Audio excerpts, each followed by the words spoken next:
Indrajit study point में आप सभी का स्वागत है। हम पढ़ रहे हैं एनसीईआरटी क्लास 10 अध्याय 3 भूमंडलीकृत विश्व का बनना भाग 8, जिसमें हम महामंदी के बारे में पढ़ेंगे।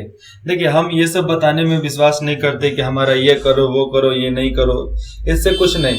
हमने आपको पढ़ाने के लिए बस यहाँ पर आए हैं, वही काम करेंगे। तो चलिए शुरुआत करते हैं आर्थिक महामंदी की। ठीक है, आर्थिक महामंदी की शुरुआत 1929 से हुई। 1929 से शुरू हुई। यह संकट 30 के दशक के मध्य तक बनी रही, मतलब 1.5 साल के करीबन बना रहा था यहाँ पे। इस दौरान दुनिया के ज्यादातर हिस्सों के उत्पादन, रोजगार, आय और व्यापार में भयानक तौर पर गिरावट दर्ज की गई थी। इस मंदी का समय, ये जो मंदी था, इसका समय और असर सब देशों के एक जैसा, मतलब सब देशों में एक जैसा था। लेकिन आमतौर पर ऐसा माना जाता था कि कृषि क्षेत्रों, जहां पर खेती बाड़ी होती है, तो कृषि क्षेत्रों और समुदायों पर इसका सबसे बुरा असर पड़ा। कृषि वाले क्षेत्र पर और समुदाय वाले पर सबसे ज्यादा असर इन पर पड़ा था। ऐसा इसलिए हुआ था कि क्योंकि औद्योगिक उत्पादन की तुलना में खेतिहर उत्पादकों की कीमतों में ज्यादा भारी और ज्यादा समय तक कमी बनी रही, जिसके वजह से इन लोगों को बहुत दिक्कत हुआ। क्योंकि एक फसल लगाकर बोकर उसको काटने में करीबन 6 महीने का समय लग जाता है, तो 6 महीना कोई कम नहीं होता है भैया। इस महामंदी के कई कारण थे, यह हम पहले ही देख चुके हैं कि युद्धोत्तर विश्व अर्थव्यवस्था कितनी कमजोर थी मतलब हर देश की अर्थव्यवस्था। पहला कारण यह था कि कृषक क्षेत्र में अति उत्पादन की समस्या बनी रही। कृषि क्षेत्र में अति उत्पादन की समस्या हमेशा बनी रहती थी कि उत्पादन हो गया तो बिकेगा नहीं, और उत्पादन नहीं हुआ तो कर चुकाते चुकाते मर जाएंगे। कृषक उत्पादकों की गिरती कीमतों के कारण जब खेती बाड़ी का अनाज जो होता था उसकी कीमत जब गिरने लगी, स्थिति और खराब हो गई, और उन लोगों की स्थिति बहुत ज्यादा खराब हो गई। कीमतें गिरी और किसानों की आय घटने लगी। कीमत गिरी और किसानों की कमाई कम हो गई। तो आमदनी बढ़ने के लिए आमदनी को बढ़ाने के लिए किसान क्या करते थे? उत्पादन बढ़ाने का प्रयास करने लगे, ताकि कम कीमत लगाकर ही सही, लेकिन ज्यादा माल पैदा करके वे अपना आय स्तर बना सकते हैं। मतलब मतलब उतना ही खर्चा में ज्यादा पैदा करके और अपने आय को और बढ़ा सकते हैं, कमाई को और बढ़ा सकते हैं। लेकिन ये समस्या घातक हो गई थी, जिनके वजह से पूरा जमीन बंजर हो गया, क्योंकि वे लोग खाद बिया डालते थे। फलस्वरूप बाजार में कृषक उत्पादकों की आमदनी और भी बढ़ गई, और फलस्वरूप इसी के वजह से, ज्यादा पैदावार के वजह से बाजार में किसान लोगों का आमदनी और भी बढ़ गया। जाहिर है कि कीमतें और नीचे चली गई। खरीदारों के अभाव में कृषि उपज पड़ी सड़ने लगी, और जो वहां पर किसान थे उनकी इतनी प्रभाव यहाँ पर बढ़ गई कि खरीदारियों के अभाव के कारण लोग खरीदते नहीं थे। तो जिसके अभाव के कारण वहां पर रखा हुआ सामान रखे सड़ गया। दूसरा कारण 1920 के दशक के मध्य में बहुत सारे देशों ने अमेरिका से कर्ज लेकर अपनी निवेश संबंधित जरूरतों को पूरा किया, और अमेरिका से कर्ज लेकर बाकी लोग इधर पूरा करते थे, अपना हर चीज, अपनी जरूरतें पूरा कर लेते थे। जब हालात अच्छे थे तो अमेरिका से कर्ज जुटाना बहुत आसान था। मतलब जब हालात अच्छे थे तो अमेरिका से कर्ज जुटाना बहुत आसान था, लेकिन संकट का संकेत मिलते ही अमेरिकी उद्योगियों के होश उड़ गए। संकट का समय सुनते ही अमेरिका के जो उद्योग थे उनके होश उड़ गए। 1928 के पहले 6 महीने तक विदेशों में अमेरिका का कर्जा $1 अरब था। मतलब विदेश भर में अमेरिका कर्ज दिया था $1 अरब। साल भर के भीतर यह कर्ज घटकर केवल चौथाई रह गया था। जो देश अमेरिकी कर्ज पर सबसे ज्यादा निर्भर थे, उसके सामने गहरा संकट आ चुका था। अब देखो, अमेरिका का ही अर्थव्यवस्था टगमगा गया तो बाकी देशों का तो ऐसा ही टगमगा जाएगा। तो बाकी सब देशों का भी टगमगा गया, संकट वहां पर बढ़ गया। भले ही सब देशों में एक जैसा प्रभाव न पड़ा हो, लेकिन अमेरिकी पूंजी के लौट जाने से पूरी दुनिया पर, देश पर, पूरी दुनिया पर असर जरूर पड़ा। हर देश पर असर पड़ गया। यूरोप में कई बड़े बैंक धराशायी हो गए और कितने बैंक यूरोप के बंद हो गए। कई देशों की मुद्रा की कीमत, बहुत देश को मिलाकर मुद्रा, उनके पैसा का कीमत बुरी तरह गिर गई। पैसा का वैल्यू ही खत्म हो गया। इस झटके से ब्रिटिश पाउंड भी नहीं बच पाया, ब्रिटिश पाउंड भी कम हो गया। लैटिन अमेरिका और अन्य स्थानों पर कृषि एवं कच्चे मालों की कीमतें तेजी से लुढ़कने लगी, गिरने लगी। अमेरिकी सरकार इस महामंदी से अपनी अर्थव्यवस्था को बचाने के लिए आयातित पदार्थों पर दोगुना सीमा शुल्क वसूल करने लगी। दोगुना। इस फैसले ने तो विश्व व्यापार की कमर ही तोड़ डाली और जो दोगुनी शुल्क वहां पर वसूलना चालू हो गया, जिसकी वजह से क्या हुआ था, व्यापार की तो कमर ही टूट गई। मतलब बहुत ज्यादा दिक्कत झेलना पड़ा। ये चित्र आप देख लो पहले, उसके बाद मैं बताता हूँ। लाइन में खड़े हैं, कुछ ले रहे हैं। बेरोजगारी लाभ के लिए कतार में खड़े लोग। अमेरिका डोरोथी लैंग द्वारा लिया गया तस्वीर 1938 में। जो आज बेरोजगारी भत्ता जो लेते हैं ना, उनका हालात ऐसा ही है। सौजन्य लाइब्रेरी फॉर कांग्रेस प्रिंट्स एवं फोटोग्राफ डिवीजन। जब एक बेरोजगारी जनगणना से पता चलता है कि देश में 1 करोड़ से ज्यादा लोग के पास कोई काम नहीं है, तो अमेरिका के बहुत सारे राज्यों में स्थानीय प्रशासन की ओर से बेरोजगारों को छोटे मोटे भत्ते दिए जाने लगे। ये लंबी कतारें महामंदी के सालों में गरीबी और बेरोजगारी का प्रतीक था। इसके वजह से आप देखो यहाँ पर हो क्या रहा है। मतलब यहाँ पर तो पैसे दिए जा रहे हैं, लेकिन चॉकलेट देकर पूरा कद्दू उठा लेना, ये सरकार की चाल है। आपको चॉकलेट धरा दी और वो पूरा बिस्किट कद्दू लेकर भाग गया अकेले। आप चॉकलेट में खुश हैं, फ्री में चॉकलेट मिला। भैया चॉकलेट देकर आपका पूरा संपत्ति लेकर जा रहा है। वो देखो, फटा नहीं, देखो फटा में से क्या निकाल रहा है, उसको देखो।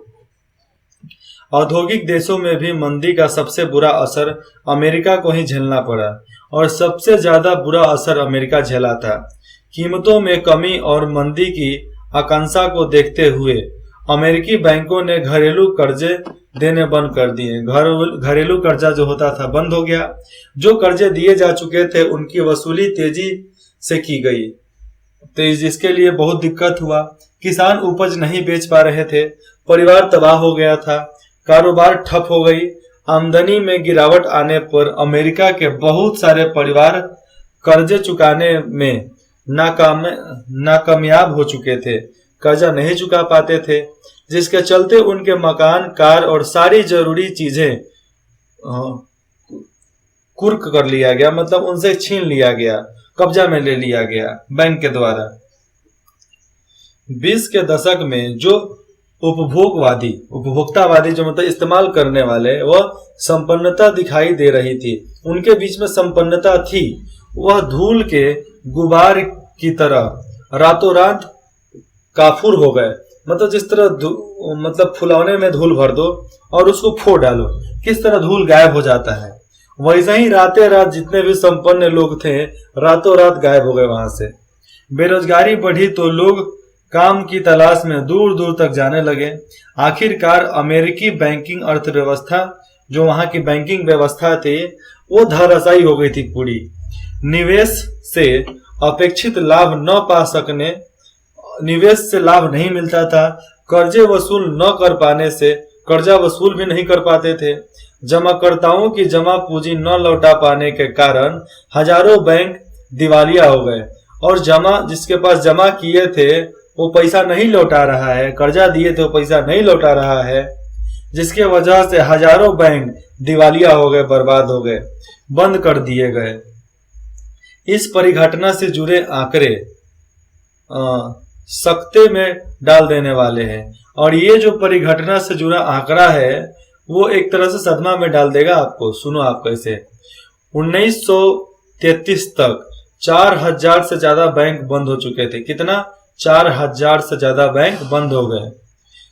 1929 से 32 के बीच करीबन 1,10,000 कंपनियां चौपट हो गई और 1,10,000 कंपनियां बर्बाद हो गई।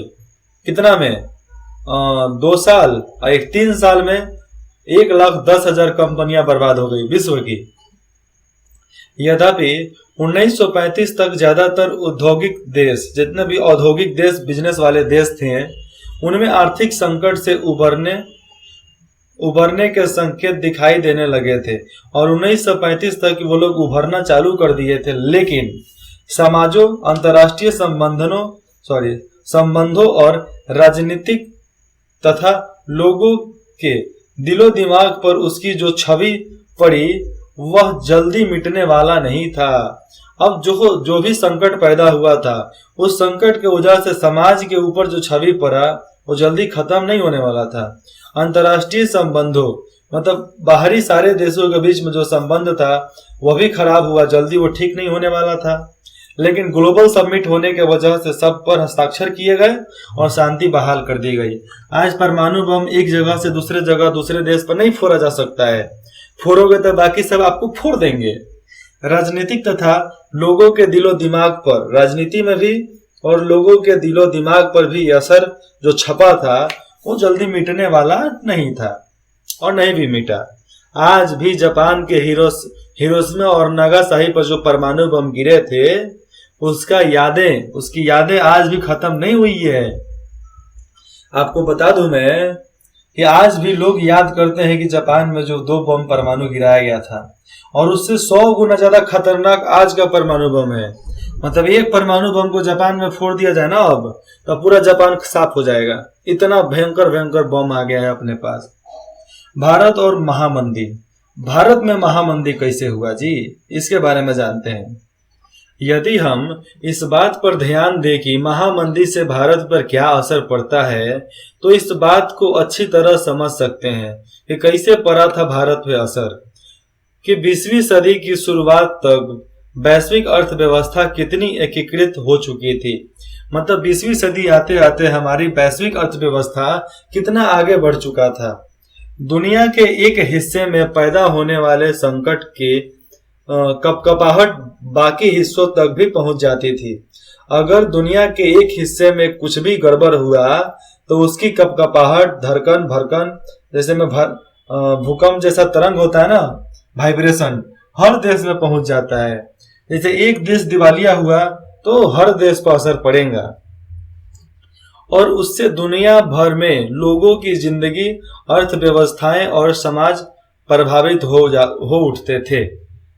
जैसा कि आप पीछे देख चुके हैं, औपनिवेशिक भारत कृषि वस्तुओं का निर्यात और तैयार मामलों का आयात बन चुके थे। नहीं समझे? देखो यहाँ फिर से बताता हूँ। जैसा कि आप पीछे देख चुके हैं, औपनिवेशिक भारत, ये जो बिजनेस वाला भारत है, व्यापारिक भारत, उसमें कृषि वस्तुओं का निर्यात, तैयार मालों का आयात बन चुका था। जो हम लोग निर्यात कर रहे थे अब हम लोग उसको निर्यात भी कर सकते हैं, अब उसको हम आयात भी कर सकते हैं। ठीक है, निर्यात तो करते थे, वस्तुओं का निर्यात और तैयार मालों का आयात बन चुका था। ये महामंदी ने भारतीय व्यापार को फौरन प्रभावित किया और महामंदी के वजह से भारत के व्यापार पर फौरन प्रभाव किया। कैसे? जो सामान हम वहां से मंगाते थे आना बंद, जो हम यहाँ से निर्यात कर रहे थे वह भी बंद। तो भैया दोनों दिक्कत। इसके वजह से 1928 से 34 के बीच देश के आयात निर्यात घटकर लगभग आधा हो गया था। जब अंतर्राष्ट्रीय बाजार में कीमतें गिरने लगी तो यहाँ के कीमतें नीचे आ गई। जब अंतर्राष्ट्रीय बाजार में कीमत गिरी तो यहाँ की कीमतें नीचे आ गई। 1928 से 34 के बीच भारत में गेहूं की कीमत 50% गिर गई। गेहूं की कीमत 50% कम हो गया, 50%। समझ लो कि 10 रुपए है तो 5 रुपए मिलने लगा। 1 रुपए था उस समय गेहूं, तो कितना का मिलता था? 50 पैसे का। शहरी निवासियों के मुकाबले, जो शहर में रहते थे, तो शहरी निवासियों के मुकाबले किसानों और काश्तकारों को ज्यादा नुकसान हुआ। जो लोग गांव में रहते थे, किसान थे, उनको ज्यादा नुकसान हुआ। यद्यपि कृषि उत्पादकों की कीमत तेजी से नीचे गिरी, लेकिन सरकार ने लगान वसूली में छूट देने से साफ इनकार कर दिया। सरकार ने लगान में छूट ही नहीं दिया। सबसे बुरी मार उन काश्तकारों पर पड़ी जो विश्व व्यापार के लिए उपज पैदा करते थे। सबसे ज्यादा दिक्कत उन लोगों की थी जो विदेश में बेचने के लिए माल पैदा करते थे, मतलब उसका सामान उगाते थे, मतलब उपज करवाते थे, उसका खेत में लगाते थे।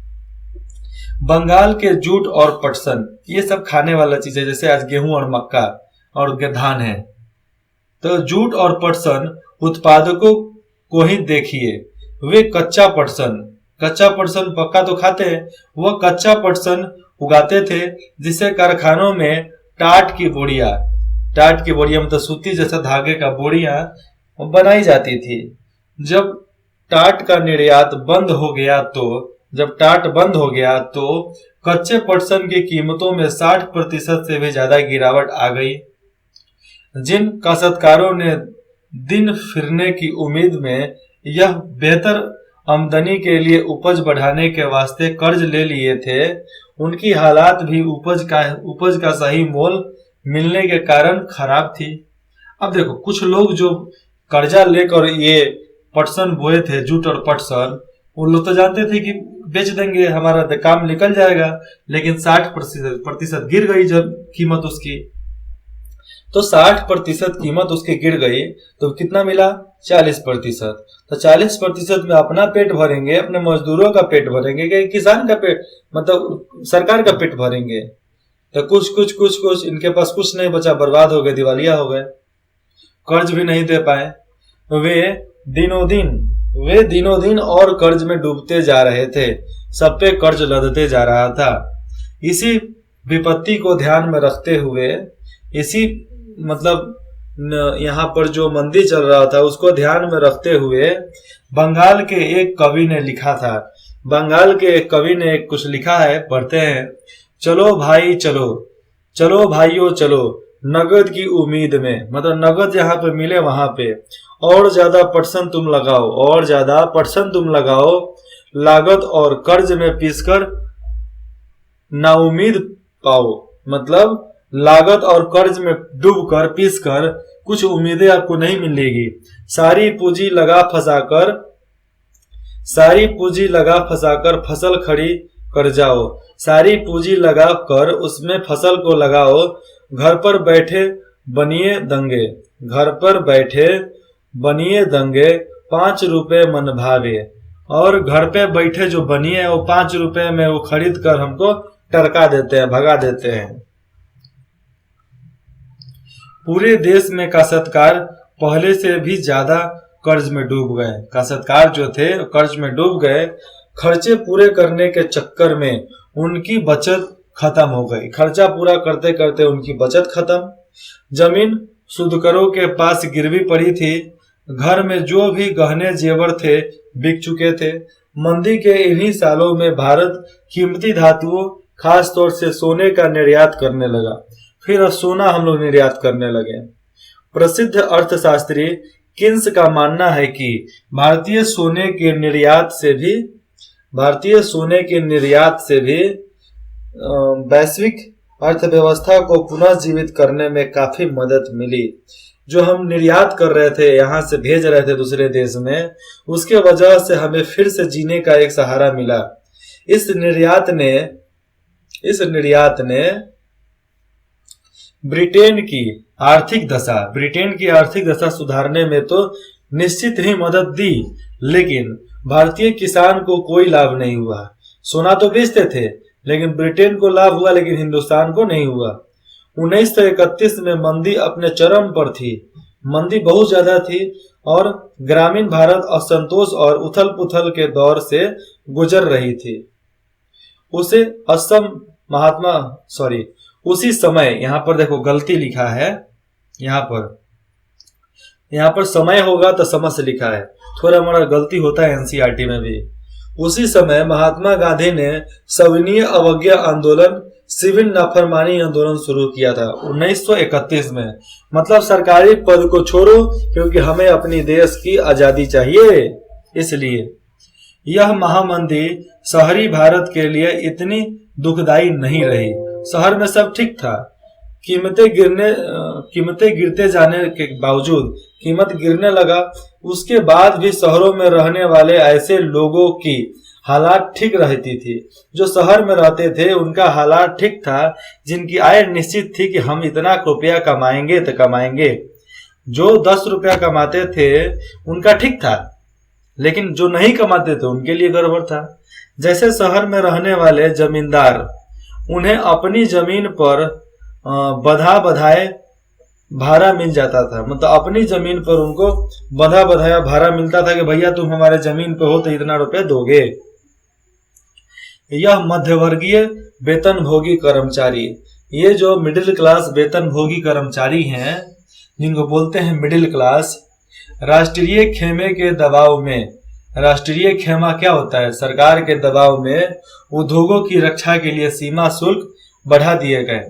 और राष्ट्र के दबाव के वजह से जो उद्योग की रक्षा सीमा शुल्क थी उसको बढ़ा दिया गया, मतलब कर बढ़ा दिया गया, जिससे औद्योगिक क्षेत्र में भी निवेश में तेजी आई, जिसमें कंपनी फैक्ट्री वगैरह लगाने में भी बहुत तेजी आई और बहुत तेजी से वो आगे भी बढ़ा। अगले भाग में पढ़ेंगे वैश्विक अर्थव्यवस्था का पुनर्निर्माण युद्धोत्तर काल, मतलब युद्ध के बाद क्या स्थिति था यहाँ पे। इंद्रजीत स्टडी पॉइंट में जुड़ने के लिए आप सभी का बहुत बहुत धन्यवाद। आशा करते हैं कि आप हमने अगले पार्ट में भी जरूर जुड़ेंगे। अगर आपको कुछ भी डाउट हो, कुछ भी पूछना हो, नहीं समझ में आया तो आप बेझिझक कमेंट कर सकते हैं। डरने की कोई चिंता नहीं है, डरने की कोई टेंशन नहीं है, आप बेझिझक मैसेज करो। हम कोशिश करेंगे कि आपको और बेहतर तरीके से बताया जाए। धन्यवाद।